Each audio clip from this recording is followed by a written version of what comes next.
ابو لہب کے علاوہ بنو ہاشم کے وہ لوگ جنہوں نے دین اسلام قبول نہیں کیا تھا وہ بھی حضور نبی کریم صلی اللہ علیہ وآلہ وسلم کے ہمراہ تھے اور اس گھاٹی میں محصور ہوئے۔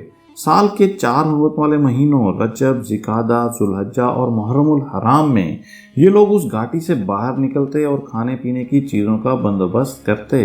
حضور نبی کریم صلی اللہ علیہ وآلہ وسلم اور ان کے خاندان کے بائیکاٹ سے جہاں حضور نبی کریم صلی اللہ علیہ وآلہ وسلم اور خاندان کے دیگر افراد کو مشکلات کا سامنا کرنا پڑا، وہاں جزیرہ نما عرب کے دیگر قبائل میں جو حضور نبی کریم صلی اللہ علیہ وآلہ وسلم کی نبوت کے متعلق جانتے نہ تھے، وہ حضور نبی کریم صلی اللہ علیہ وآلہ وسلم کی نبوت اور بنی ہاشم کی مظلومیت سے واقف تھے، اور ان میں حضور نبی کریم صلی اللہ علیہ وآلہ وسلم سے ملاقات کا اشتیاق پیدا ہونا شروع ہوا۔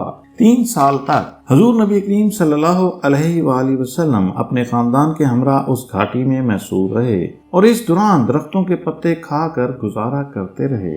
3 سال تک حضور نبی کریم صلی اللہ علیہ وآلہ وسلم اور خاندان کے دیگر مصائب میں مبتلا رہے، یہاں تک کہ قریش کے کچھ لوگوں کے دلوں میں رحم کا جذبہ بیدار ہو گیا اور انہوں نے اس ظالمانہ معاہدے کو ختم کرنے کی کوشش کی۔ ہشام بن عمروز، زہیر بن امیہ، معتم بن عدی اور دیگر خانہ کعبہ میں گئے، اور زہیر جو کہ جناب عبد المطلب کے نواسے تھے، انہوں نے قریش کے دیگر سرداروں کو مخاطب کرتے ہوئے کہا، یہ کہاں کا انصاف ہے؟ ہم لوگ تو عیش و آرام کی زندگی بسر کریں اور بنی ہاشم کے بچے بھوک پیاس سے بلبلاتے رہیں۔ اللہ کی قسم جب تک اس ظالمانہ معاہدے کو ختم نہیں کیا جائے گا میں چین سے نہیں بیٹھوں گا۔ ابو جہل نے جب یہ تقریر سنی تو غصے سے بولا، تم اس معاہدے کو ہرگز ہاتھ نہیں لگاؤ۔ زہیر نے ابو جہل کو للکارا تو ابو جہل خاموش ہو گیا۔ ابو الجنتری نے ابو جہل سے کہا، ہم پہلے بھی اس ظالمانہ معاہدے کے حق میں نہ تھے اور اب اس کے پابند بھی نہیں۔ روایت میں آتا ہے کہ 3 سال کے بعد حضور نبی کریم صلی اللہ علیہ وآلہ وسلم نے اپنے چچا جناب ابو طالب کو بلایا اور ان سے فرمایا، جو معاہدہ مشرکین نے تحریر کیا تھا اسے دیمک چاٹ گئی ہے۔ جناب ابو طالب نے جب حضور نبی کریم صلی اللہ علیہ وآلہ وسلم کی بات سنی تو حیرانگی کا اظہار کیا، کیونکہ 3 سال سے حضور نبی کریم صلی اللہ علیہ وآلہ وسلم خانہ کعبہ میں نہیں گئے تھے اور نہ وہاں سے کوئی انہیں ملنے آتا تھا۔ جناب ابو طالب نے آپ صلی اللہ علیہ وآلہ وسلم سے پوچھا، بھتیجے تمہیں یہ بات کس نے بتائی؟ حضور نبی کریم صلی اللہ علیہ وآلہ وسلم نے فرمایا، مجھے اللہ عز و جل نے یہ بات بتائی ہے۔ جناب ابو طالب نے جب حضور نبی کریم صلی اللہ علیہ وآلہ وسلم کی بات سنی تو کہنے لگے، بھتیجے تو صحیح کہتا ہے اور تو کبھی جھوٹ نہیں بولتا۔ پھر جناب ابو طالب گھاٹی سے نکلے اور چند افراد کے ہمراہ خانہ کعبہ پہنچے۔ قریش کے لوگ سمجھے کہ شاید معافی مانگنے اور ہماری شرائط کو تسلیم کرنے آئے ہیں۔ جناب ابو طالب نے جاتے ہی ان سے کہا وہ اس معاہدے کو لے کر آئیں، کیونکہ مجھے حضور نبی کریم صلی اللہ علیہ وآلہ وسلم نے بتایا کہ اس معاہدے کو دیمک چاٹ گئی ہے۔ جناب ابو طالب کی بات سن کر قریش کے لوگ خانہ کعبہ میں گئے اور جب اس معاہدے کو کھول کر دیکھا تو اسے واقعی دیمک چاٹ چکی تھی۔ مشرکین مکہ اور قریش کے سردار ابھی بھی حضور نبی کریم صلی اللہ علیہ وآلہ وسلم کی رسالت کا اقرار کرنے کو تیار نہ تھے۔ وہ کہنے لگے، یہ ضرور محمد صلی اللہ علیہ وآلہ وسلم کا کوئی جادو ہے۔ معاہدہ چونکہ دیمک چاٹ چکی تھی اس لیے شیب ابی طالب میں محصوری کہ یہ 3 سال ختم ہوئے اور حضور نبی کریم صلی اللہ علیہ وآلہ وسلم اپنے خاندان کے ہمراہ مکہ مکرمہ میں آ کر دوبارہ آباد ہوئے، جبکہ منصور بن اکرمہ جس نے یہ معاہدہ تحریر کیا تھا اللہ عز و جل نے اس کے ہاتھ شل کر دیے۔ شیب ابی طالب میں محصوری کے ایام ختم ہوئے اور حضور نبی کریم صلی اللہ علیہ وآلہ وسلم اپنے عزیز و اقارب اور اہل و عیال کے ہمراہ مکہ مکرمہ واپس لوٹے تو ام المومنین حضرت سیدہ خدیجہ رضی اللہ عنہا بیمار رہنے لگیں۔ حضور نبی کریم صلی اللہ علیہ وسلم نے آپ رضی اللہ عنہا کے علاج معالجے پر بھرپور توجہ دی مگر کچھ افاقہ نہ ہوا۔ اس دوران حضور نبی کریم صلی اللہ علیہ وآلہ وسلم کے غم گسار چچا جناب ابو طالب بھی انتقال فرما گئے۔ ابھی جناب ابو طالب کی موت کا غم کچھ کم نہ ہوا تھا کہ حضور نبی کریم صلی اللہ علیہ وآلہ وسلم کو اپنی غم گسار بیوی کی موت کا غم بھی برداشت کرنا پڑا، اور آپ رضی اللہ عنہ جناب ابو طالب کی موت کے 3 یا 5 دن بعد اس جہان فانی سے کوچ فرما گئیں۔ چند ہی دنوں میں 2 غم گسار ہستیوں کے وصال نے حضور نبی کریم صلی اللہ علیہ وآلہ وسلم کو بے حد غمگین کر دیا۔ یہی وجہ ہے کہ حضور نبی کریم صلی اللہ علیہ وآلہ وسلم نے اس سال کو عام الحزن کا نام دیا۔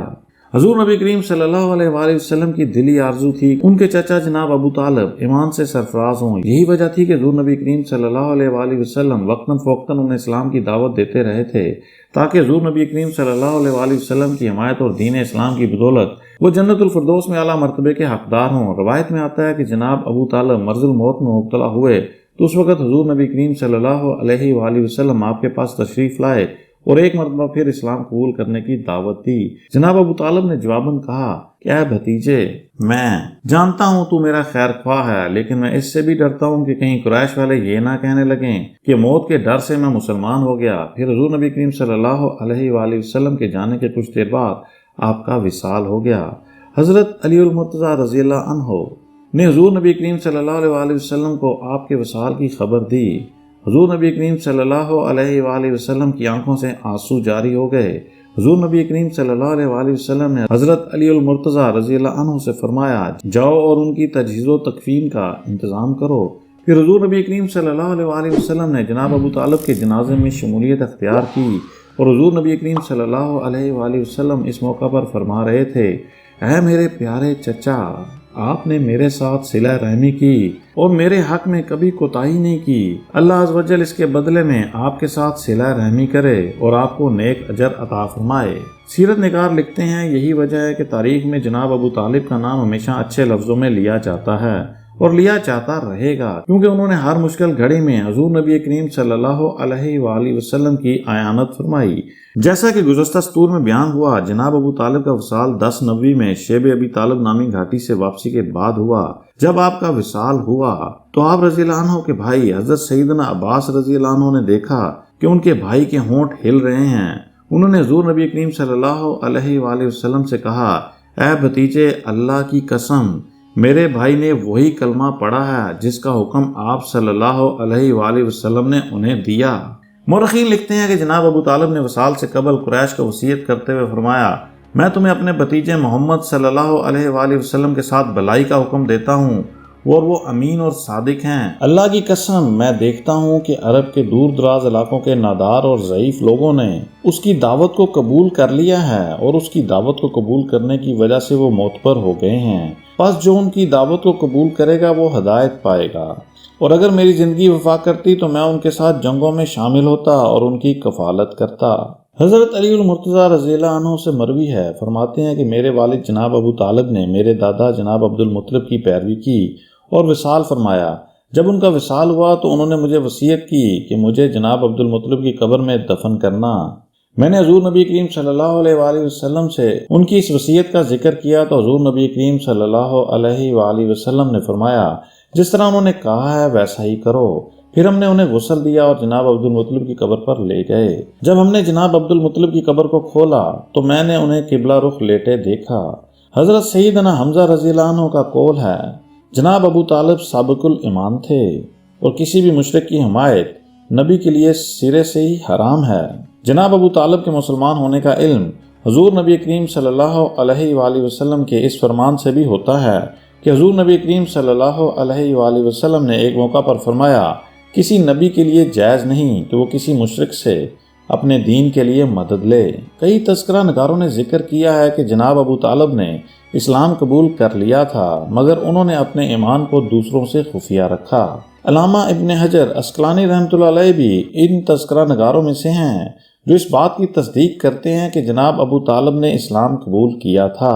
آپ رحمۃ اللہ علیہ نے اپنی تصنیف الاصابہ بن تمیز الصحابہ میں جناب ابو طالب کی اس قول کو بطور تصدیق پیش کیا ہے کہ جب مشرکین مکہ کے اکابر سردار اکٹھے ہو کر جناب ابو طالب کے پاس آئے تھے اور انہوں نے حضور نبی کریم صلی اللہ علیہ وآلہ وسلم کی شکایت کرتے ہوئے کہا کہ وہ ہمارے معبودوں کو باطل ٹھہراتے ہیں، اور پھر حضور نبی کریم صلی اللہ علیہ وآلہ وسلم نے ان مشرکین کے جواب میں فرمایا تھا، اگر یہ میرے ایک ہاتھ پر سورج اور دوسرے پر چاند بھی رکھ دیں تو میں حق بات کہنے سے پیچھے نہ ہٹوں گا۔ اس موقع پر جناب ابو طالب نے کہا تھا، اللہ عز و جل کی قسم، میرا بھتیجا درست کہتا ہے۔